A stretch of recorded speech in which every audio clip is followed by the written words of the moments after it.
In a lady village in Africa, there lived a woman named Ada.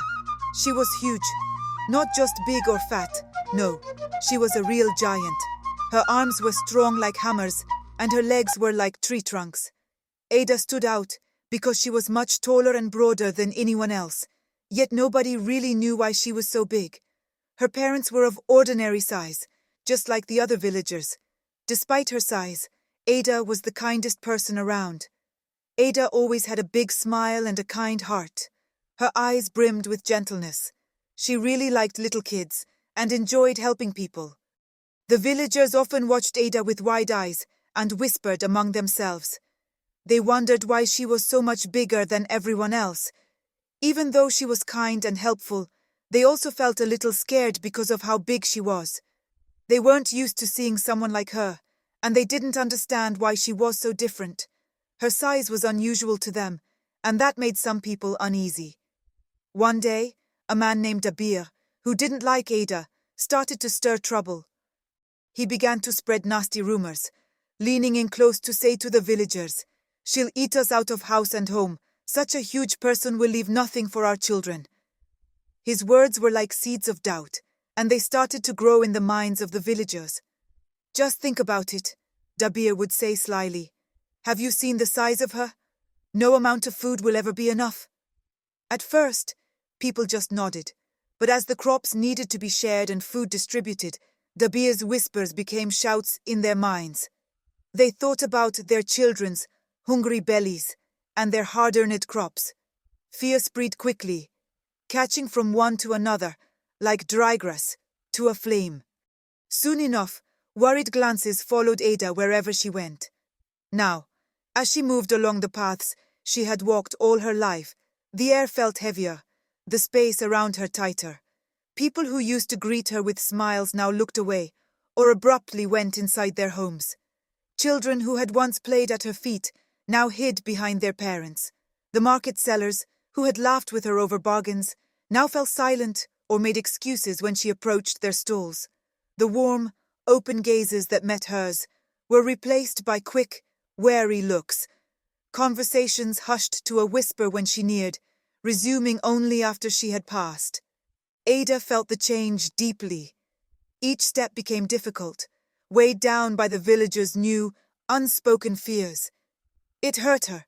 The place she loved, filled with the people she had grown with, now seemed cold and unwelcoming. Murmurs turned into discussions, and discussions turned into a village meeting under the baobab tree. This was where they always made big choices. Their faces were serious and scared. Nkosi Jabulani, the village chief, was there waiting, a look of concern carved into his wise face. The villagers gathered close, forming a large circle around Nkosi Jabulani. The buzzing of worried whispers filled the air until the chief raised his hand for silence. Everyone stopped talking. They respected his authority and were ready to listen. Nkosi Jabulani looked around at the faces of his people. "We must consider our future," he began, his voice steady. He spoke about the food, the harvest, and the rumors started by Dabir. As he guided the discussion, more villagers shared their fears. The eyes that met Nkosi Jabulani were filled with anxiety and doubt. After everyone had spoken, Nkosi Jabulani gave a heavy sigh. He loved all his people, big or small, but the fear had spread too deep. With a heavy heart, he agreed with them. The decision was made. Ada had to leave. Nkosi Jabulani stood before Ada, with the rest of the village behind him. Dabir's whispers had done their work. The fear in the villagers' eyes was clear. They stood back, leaving a space between themselves and Ada, as if her size itself was a threat. "Ada," Nkosi Jabulani said, not unkindly, but with a firmness that was new to him. "The people have spoken. There's worry in the village, worry that we won't have enough. Because you're so much bigger, people think you must leave the village." Nkosi Jabulani spoke with a shaky voice, and the villagers around him began to nod and speak up. One said, "This is for the best." Another added, "There's a place for you out there, somewhere." But they couldn't look Ada in the eyes as they said these things. As Ada listened, she felt very sad. She looked at everyone. These were the people she had grown up with, she said quietly. I understand. She wanted to see some kindness in Nkosi Jabulani's face, but he just looked back at her with a firm look. Ada didn't argue. She just turned around and started to walk away. Behind her, she could feel that the villagers were relieved. She walked on, leaving the village, her home. As the sun went down, she became a big shadow on the horizon. Ada walked from her village to the next, hoping to find a new place to call home. But as soon as she arrived at a new village, people would stare at her size and start to whisper. They were scared of how big she was. In each village, it was the same. Before Ada could even say her name, people were telling her to leave. Some shouted, "Go away!" Others were meaner, throwing stones or telling her, "We don't have enough for you here." They didn't give her a chance. Ada felt sad and alone. With every village she left, her hope got smaller. She wondered if she would ever find a place where she was welcome. Her journey was long and tearing, each step reminding her that no one wanted to make room for someone as big as her. Ada's long journey brought her to yet another village.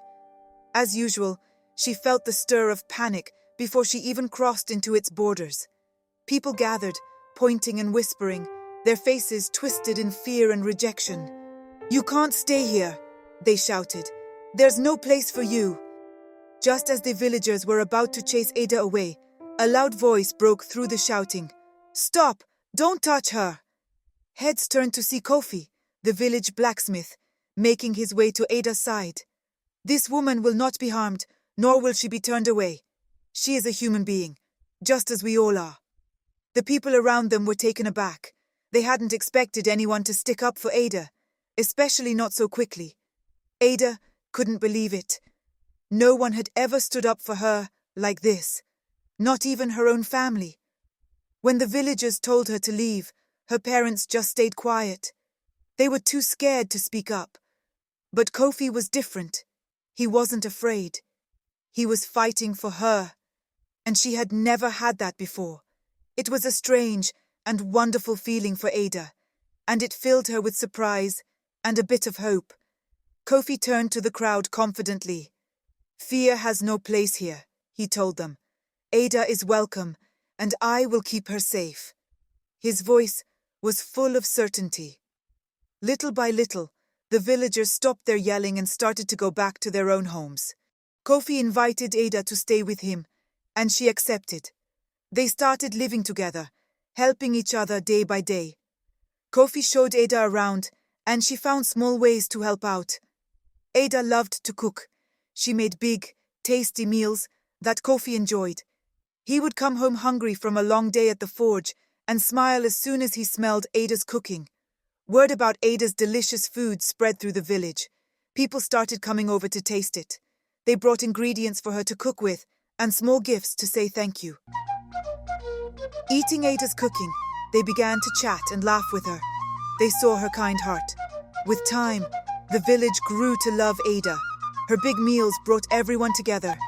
Happiness filled the village, and it got richer in many ways. Ada was no longer the stranger they had feared, but a friend who made their days brighter with her cooking and her kindness. Ada found more than just a place to live with Kofi. They began as friends, but soon they cared for each other a lot. They liked talking in the morning and sitting together at night. The more time they spent together, the more they liked each other. Kofi liked Ada for who she was, not just her cooking. Ada liked Kofi because he was kind and brave. Soon, they both knew it was love. They were happy together. Kofi and Ada had become a family. Ada had found a new home and someone to love her. And what about Ada's old village? Once she was gone, the crops started to do poorly.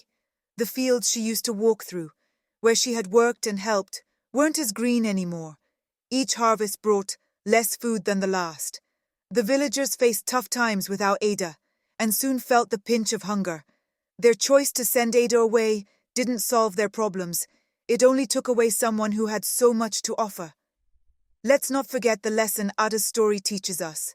Never let fear or whispers push us around. Look at each person for who they really are, for the gifts they carry. If we let fear call the shots, we might push away the very people who could make our lives better. So, let's stand strong, with open hearts. Every time we welcome someone, we build a better world. Don't let fear blind us to the good in others. Sharing this story with you has warmed my heart. It's been a journey filled with lessons of kindness, courage, and the power of standing together. I hope it touched your heart, just as it did mine. If you've enjoyed our time together, I would be honored if you consider subscribing. Your support means the world to me, and I look forward to sharing more stories that stir our souls and remind us of the good in the world. Thank you for being such a wonderful part of this storytelling experience.